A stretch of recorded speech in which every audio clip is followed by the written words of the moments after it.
Hello, everybody. It is time for the rose reading for the new moon. We have just moved through the exactitude of the new moon at 28 degrees of Libra. And of course, it's also Diwali. So the festival of light, the light dispelling the darkness. So we are entering into that most yin time of year.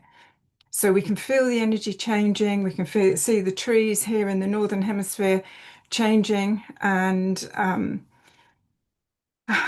yeah, it's such a shift in energy again through the winter solstice. I really do feel that this period between now and the winter solstice is going to be another really deep passage for us. There's such complexity in the external landscape of our lives. Um, Depending on how much you engage with what is going on in the world, um, one cannot help but be affected because the frequency is in the collective field. Of course, the more we are able to stay in center and in our lane and keep with that frequency of the heart, keep with the frequency of love, and be the visionaries that we came to be, to vision something better than this. And so by holding that frequency field, we of course attract it. Um, yeah, these are just these are powerful times of change. New moons come in with that invitation to a new beginning. So it's like, what are you wanting to seed at this particular new moon? It's a new moon, as say in Libra. And Libra for me has always been really about sort of balance, finding harmony, um, and has, also has a strong flavor into relationship and right relationship. And we know that we are in this period of another level of the awakening or the reawakening of the divine feminine imprint on the planet and in humanity. Um, and if we're looking at it about around the balancing of the masculine feminine, this is something that is happening within each and every one of us. Many I know have found the last month in particular quite heavy going on the physical body.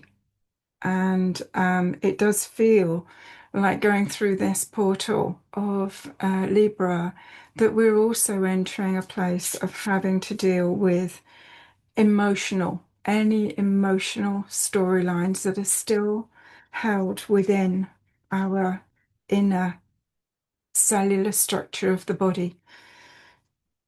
The mind-body connection and how we process our emotions means that in the past, much of what we experienced wasn't fully processed and actually was stored in different areas of the cellular structure of the physical body.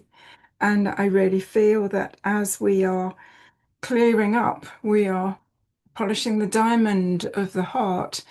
So we are being asked to look at anything that is still not being fully cleared.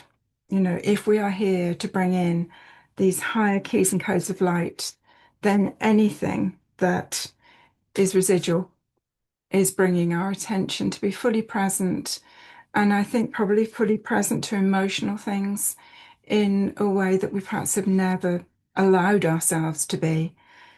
Um, I know several people have had lung issues, as have I, that have been cooking a while, should we say. And actually, this is a beautiful opportunity to be fully present to anything that is going to assist us going forward. The clearer we are, the more graceful and easy the next few months will be. And actually, in my pilgrimage group, there's been a conversation about the hollow bone being the hollow vessel to be able to allow things to move and release that we might have held within us. so that we are ever better conduits of light, that we indeed are that clear passage and that clear bridge to be a bridge between heaven and earth. And from that place then of the higher heart, being that illuminator for others, that comfort, that kindness and compassionate heart for others, and also through the third eye, being that illuminator of a pathway, as is the lighthouse, stands tall and strong on solid foundation, illumined from within, and is able to shine a light for others in difficult passage to safe harbour. And I know many of you will resonate with that picture as part of the storyline, the soul storyline that you've come to hold. So these are really important times on our journey to refine and align, to clear anything that we can find that is still residue that we can bring focus to, and full presence to allow these energies to move through us and allow us to keep this highest timeline, this highest alignment in this, the most bizarre time to be on planet Earth, the most distressing time to be on planet Earth, and yet the most exciting time to be on planet Earth, because we know that the past has got to crumble, and what is not of love cannot sustain. So we have to stay strong and focused in order to be able to hold that timeline into a clearer and more aligned future for that heart-based humanity. So let's see what the roses have got to offer us as wisdom for this particular point in our journey. And as I've said many times before, the roses are just pure love. They are illuminators, and they offer us the most graceful wisdom for our journey that can perhaps just allow us to pull up the edge of the carpet, if you like, and see what we've still got tucked away in there, or that is going to just assist in that full expansion and that illumination within the heart field. This is what, it is the radiance of the heart and the clarity of the Shishamna that enable us to be, for every cell of our body to be filled with liquid light, and for that to offer us the optimum path of health and well-being and happiness. So let's see what the roses have got to offer us for this particular point in our journey.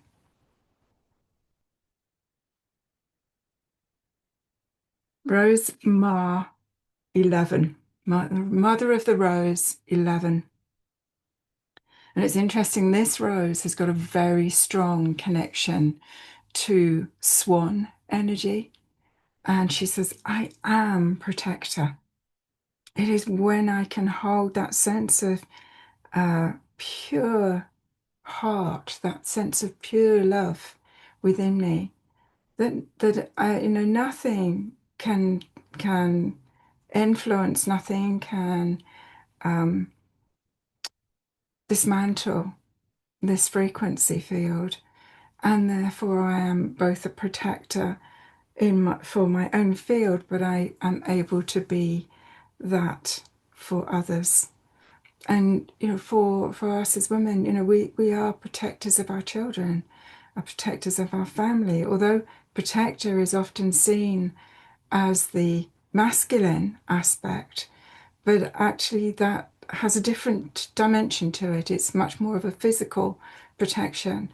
The feminine, in her intuition, her inner knowing has her antennae up to know when something is up with her children or there is something that's going on within the community.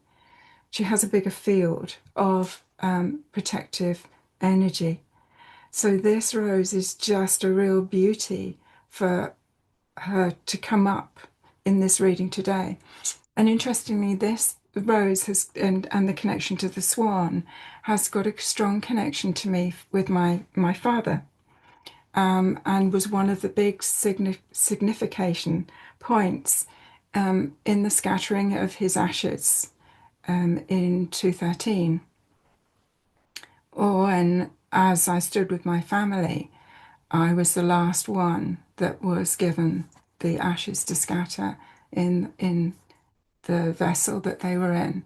And as I did this at a pond, on the other side of a pond, a massive swan rose majestically out of the water with four outstretched wings and headed straight to me. And the sense of the ongoing protection of the Father has stayed with me ever since. And I didn't have an easy relationship with my father. He partnered with a woman after my parents divorced, with a woman who didn't take kindly to myself or my sister. So we didn't have the closest of relationship with him, and he wasn't an easy man when we were children.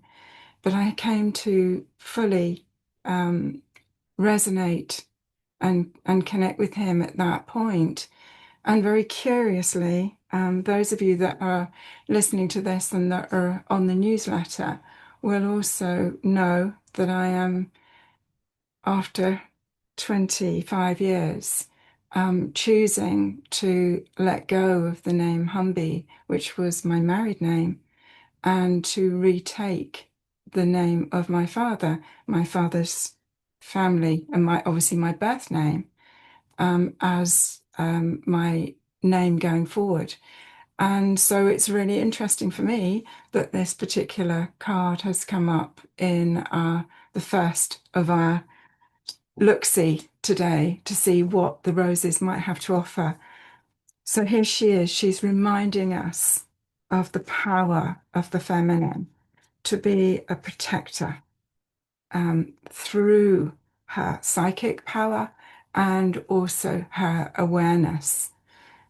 And also the fact that as we recognize the fullness of who we are, then that field of frequency is a protection within ourselves. If we were able to hold ourselves in the frequency of love 24/7, we could not get sick because it wouldn't be possible to distort the geometry and the alignment within the physical vessel. So it is a really interesting process. Let's see what the second rose is that wants to come forward.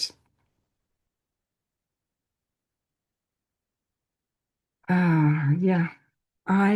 This is Rose Ma 3. I am inner strength. Gosh, this is a really interesting reading. You know, these two roses already are saying to us about the power, to reminding us of the power we hold. This was a rose that was in a rose bed as I came out of the Nasrid Palace in the Alhambra in Granada, Andalusia, in 2010. And you know, at that point, I didn't know anything of what the roses were intending. I just knew that I'd been drawn to be there, very strongly drawn to go to the Alhambra. And I didn't even know it was rose time. I didn't know there were roses at the Alhambra. But I knew there was a familiarity for me and a connection with a Sufi mystic called Ibn Arabi, who had spent the first part of his life in Andalusia. And so coming out of the Nasrid Palace, and you walk up some steps at the back, there were rose beds at the top of the steps. And these rose beds were in shadow. They were, and you can see all the light around her. The sun wasn't shining on her. And she really caught my attention. And she said, although I sit in the shadows, still I am beautiful. And I just sit and I wait until it's my time to shine. And I think this is such a powerful message that often, we don't see the other facet of what it is that we're working with, that it is all about the divine timing. This rose, in probably three-quarters of an hour, would have been flooded with sunlight. But at the time when I met her heart to heart, this is where she presented. So this is a reminder not to give up, not to feel that disheartened in any way, that this is absolutely, it's a process. And if we can stand in our own power, in the shadows, then all we have to wait, because sure as eggs is eggs, the sun will come round and it will shine.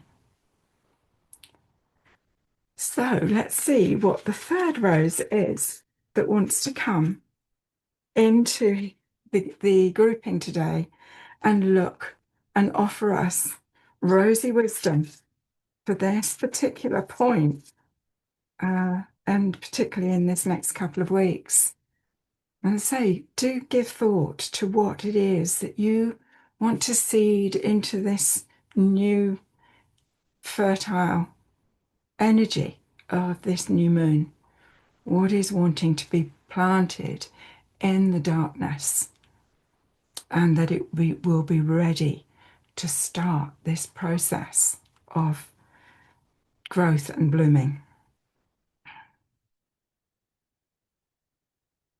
And we have rose 8 as our third rose. And this rose is one of the original roses. Again, she was another Alhambra rose. But what is so fascinating about this rose, that all of the original 11 roses, which are the R number roses in the oracle, all sit on the physical body. So they sit as a chakra grid on the body. And my background, my energy anatomy background, is with pranic healing. I trained in pranic healing for many years, and actually was licensed to teach pranic healing for a good number of years too. But with pranic healing, there is a front and back heart chakra, and there is a front and back solar plexus. It's a beautiful energetic modality with very strong energy hygiene protocols. So this rose sits at the back of the heart. And she is like, when someone is distressed and you to comfort them, you would often put a hand on their back, on the back of their heart. This is where she sits, and she sort of says, rest into me. I've got you. I've got you back. Trust. And the back heart chakra it controls the back heart, but it also controls and supports the lungs. So here we go to what I was saying earlier on, that, I know many that are finding great grief in perhaps storylines within their own lifetimes that they haven't fully processed, with loss and just challenges that have presented in the lifetime. But it's also the grief at what we're seeing in the world, right? And man's inhumanity to man, and just how a lot of the structures that we felt safe in aren't necessarily there any longer. And and also what is being attempted to bring into being, and particularly here in the UK, we are not in great shape.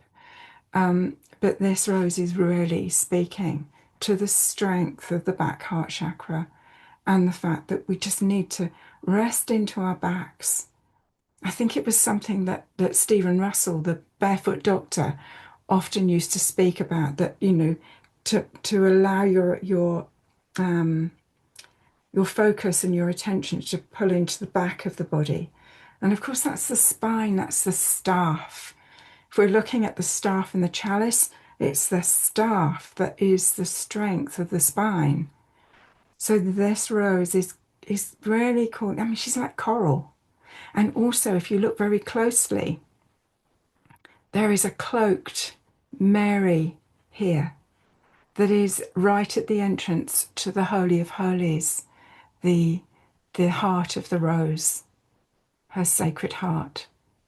So this is beautiful that we have this energy that has come forward as this way shower for this time, that is reminding us of our strength. Well, it's the strength of the heart, but also this inner strength, this resource within, and the reminder that, and the other thing that's come up with this for me, just as we're speaking, is that, the swan mates for life, there is great loyalty here. So again, powerful qualities. So let's have a look and see which of the rose dragons wants to come forward with an additional message for us for this time. So I'm just going to douse the rose dragon cards and see where they want to take us.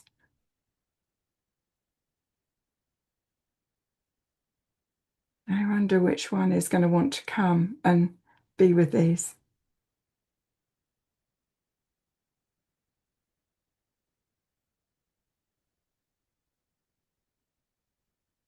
Okay.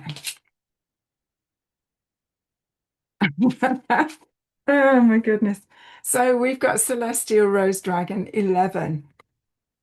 And this rose speaks of patience. She speaks of the sacred power of patience. And, patience being a virtue. And, sometimes we have to let things run their course, I'm hearing. That again, we come back to divine timing. We come back to the wisdom that's been shared here with a Rose Ma 3, Mother of the Rose 3, this quality of the heart, and her sitting there patiently in the shadows, waiting until the sun moved through and it was her time to shine. And there is something here that's like these roses are offering us a an insight into strength, into resource, into being able to just hold steady with the heart and know the strength of the heart to be able to support us even through challenging times, and to know that all things change. Change is the only constant. And here we have this purity and this understanding of the strength that we carry, the purity that we carry, and how that is such a strength and a protector. When we know ourselves, know thyself until thy known self be true, then there is nothing to fear. It's like we can stand tall and strong, and are protected. When the heart is holding that frequency of love, there is nothing that can blow that over. So there's our roses for today's rosy wisdom. And what else do I have to share? On the newsletter, there'll be some information about an event that I'm co-running with two beloved sisters on the path that's in the New Forest. It's at Emery Down for the for the winter solstice. And what else have I got to share? I don't know. I don't know. These are the most extraordinary times to try and navigate through on on planet Earth. But this, oh yes, I've got big changes coming. Apart from the name change, this new website is well underway, and that's going to be really exciting because it's showcasing for the first time all of the work that I've developed with the Rose Angels, the Rose Dragons and the Rose Oracle, and how they've woven together as mandalas of love. And mandalas of love are a pathway, really, of sacred rose healing for hearts, homes, and the earth. There is a group that have done all the training with me for the mandalas of love that we meet every month, and we work as earth servers, really, in different parts of the world where there is trauma. And we work to create a mandala of love to release the trauma field from these different areas on the earth. Because if there's a trauma field, it will continue to play out just as the same way that if we have trauma within our hearts, we will very likely attract more of the same frequency. So this work is really weaving together my work with the roses in personal sessions and work with homes, clearing old predecessor energy with homes and activating the heart of the home. And also, as I say, these areas of conflict and trauma. I've got another group that work within that are within the Earth Service that are working with water in particular, working again with the frequencies of the roses through the mandalas of love to activate the light quotient within the water. So there'll be some really beautiful things on the new website once it gets finally launched, which I think um, will just be inspirational to see what's possible. And also then from the next training that I'm offering in Mandalas of Love, which will start from the summer solstice. So I won't rabbit on any further. I wish you a beautiful Diwali and this through this new moon. And together we keep strong. Together we keep with the Rosie community and weave our magic. Much love. Bye for now.